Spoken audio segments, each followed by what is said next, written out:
真係有美國斬殺線？近日網上興起一個熱門嘅話題，就係美國斬殺線。咁到底咩係斬殺線呢？所謂斬殺線原本係遊戲嘅術語，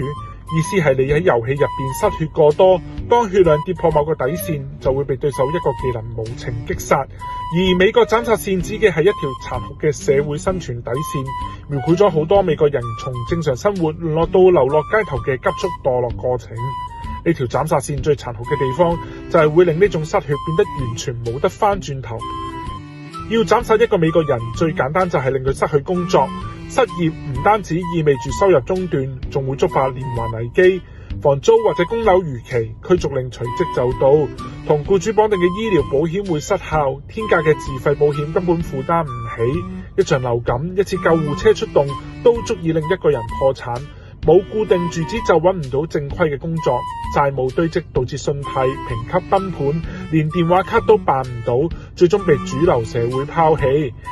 簡單講，失業就等於失去醫保，失業就等於失去住所，失去住所就等於無法返工，最後債務爆標，信貸清零，完全冇翻身嘅機會，形成一個完美嘅死循環。呢種脆弱性源於無處不在嘅生存成本陷阱。所謂嘅免費醫療，唔單止要俾高額嘅保費，仲要排隊幾個月先有得睇。住屋方面，除咗要俾房產稅、社區管理費之外，連草皮冇修剪呢啲雞毛蒜皮嘅小事，都有可能收到罰單，逾期罰款滾雪球咁越滾越大，嚴重仲會連間屋都被強制拍賣。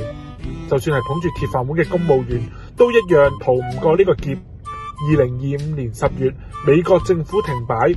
數十萬聯邦公務員一夜之間冇糧出，原本體面嘅佢哋，迫於無奈要帶住屋企人排隊領救濟品。連呢類群體都咁脆弱，餐廳、工廠嘅底層打工仔，抗風能力就更加唔使講啦。